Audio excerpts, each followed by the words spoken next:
Hello, Scorpio, Sun, Moon Rising, and Venus signs. Kamusta kayo? Sana po ay nasa mabuti kayong kalagayan. Welcome back po sa ating channel. Kung bago pa kayo rito, welcome din kayo. Thank you for your support. I truly appreciate it. God bless you all. Pauna mensahe po ninyo, relax. And delight in powdered gold sunshine, Scorpio. Pagod na siguro kayo. Marami siguro kayong ginawa, marami kayong pinagkaabalahan, kaya kailangan din naman ninyo ngayon na mag-relax.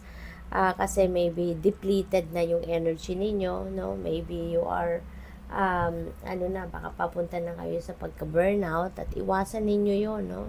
As much as possible, habang maganda-ganda pa ang pakiramdam ninyo, nagsisimula pa lang yung mga physical discomfort ninyo, gawa na ninyo ng paraan, no? Take a breather na, magpahinga ka na, bawiin mo na muna yung lakas na nawala sa inyo, na nagamit ninyo, no?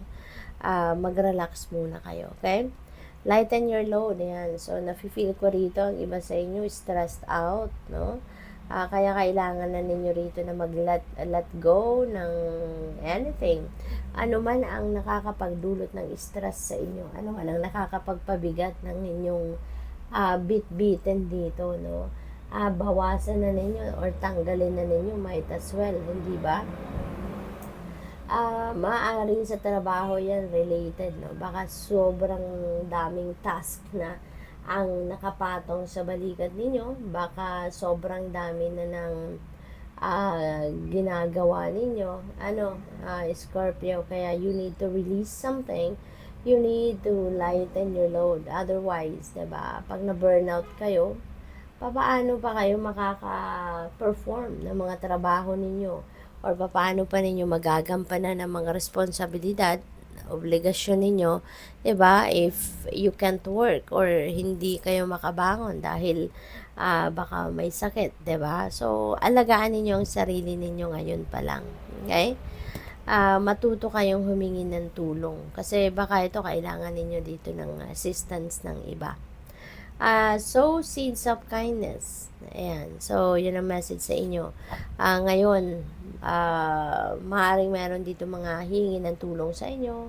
Merong mga lalapit, no, hihingi ng inyong support, assistance in any form. At since you're very compassionate naman, you're very kind, so hindi rin ninyo yan mahihindian, no? Magbibigay at tutulong din kayo. Transform, rise above any situation and become the best version of you. Ayan. So, may personal transformation na magaganap rito. Meron kayong mga babaguhin sa sarili ninyo. Baka babaguhin ninyo attitude, ugali, perspective, mga ganun, no? So, depende sa inyong sitwasyon, but definitely, magtatagumpay kayo rito, no? Sa, sitwasyon ninyo.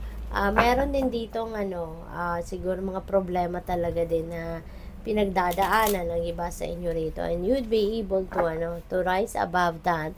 Mapagtatagumpayan ninyo yan, masusolusyonan ninyo ang problemang yan, and you will become the best version of you kasi magkakaroon kayo rito ng pagkakataon na matuto. Diba? May mga lessons, may mga wisdom kayong matututunan rito. What else? We have the full energy. Ayan, this is a new beginning energy, Scorpio.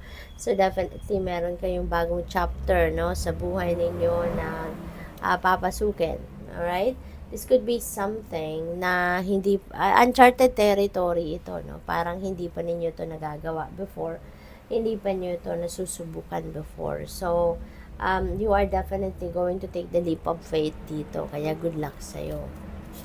We have 5 of swords. Ayan. So, this is conflict, no? Meron ditong hindi pagkakaintindihan kayo and another person. Baka meron ditong mga sinabi kayo na hindi nila nagustuhan kaya nag-walk out sila from you, or baka sila yung may sinabing hindi maganda at hindi ninyo to nagustuhan, kaya nag-walk out ka sa kanila. So, pwedeng kayo ang nag-walk out or pwedeng yung mga kausap ninyo ang nag-walk out.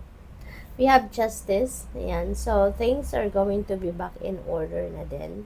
Maaring related din ito rito kay Five of Swords. Baka you just need quite some time para makapag-isip-isip, makapag-muni-muni, at baka eventually magkakausap din kayo at magbabati kayo, no?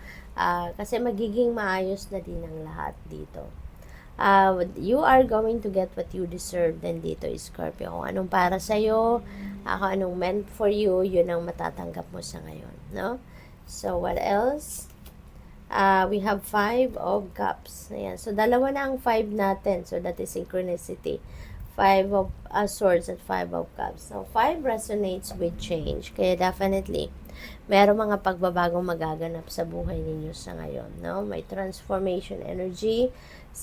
Inaano niya, kino-confirm ng dalawang 5 na to na talagang indeed there is going to be a transformation going to happen. Sa 5 of Cups, meron kayong mga panghihinayang rito. Maaaring ang iba sa inyo rito may mga opportunity na na-miss. Meron sigurong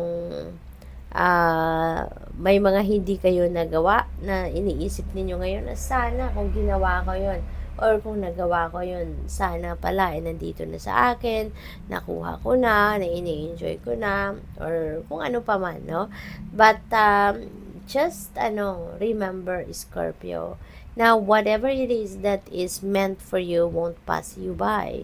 Kaya kung yung mga bagay na yun ay sadyang para sa'yo, ay sana ngayon ini-enjoy mo na siya, kasama mo, hawak mo, 'di ba? Or parte ng buhay mo sa ngayon. Pero the fact that hindi dumating, hindi nangyari, 'di ba? Ibig sabihin nun, hindi 'yun para sa iyo.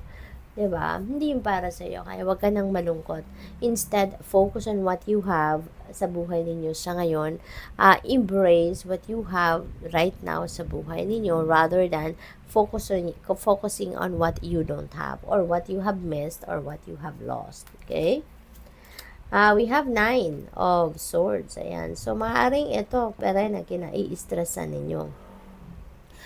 This is a stressful situation, no? Naiiyak ka kasi sobra-sobra siguro yung panghihinayang inyo, no? Kaya talagang lungkot na lungkot ka rito. Inis na inis ka sa sarili mo siguro.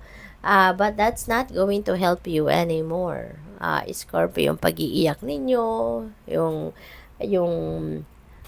hindi kayo makapag-focus sa ngayon, it's not going to help you in any way, no? Yan ay talagang maiiyak at maiiyak ka dyan kasi wala ka ng control over that. Okay? So, kung ano man ito, kunyari, ito yon, wala ka na magagawa dyan. It's already happened, 'di ba? So, harapin mo na lang kung ano ang meron ka sa ngayon, 'di ba? Let's say for example, this is also something na baka may pinoproblema ka, pero baka yung pinoproblema mo hindi pa naman existing na problema. Baka nag-iisip ka lang ng possible na maging problema. That's not going to help you as well kasi you are going to attract that problem talaga, 'di ba? Kasi ito self-prophesying ang mangyayari diyan. Always remember na kung anong iniisip natin, yan ang makukuha natin, yan ang mangyayari sa buhay natin, yan ang maa-attract natin, no? Kaya mag-transmute nyo na lang yan as much as possible. Transmute that energy into something positive. Okay? So, good luck. Thank you for watching. Love and light. Namaste.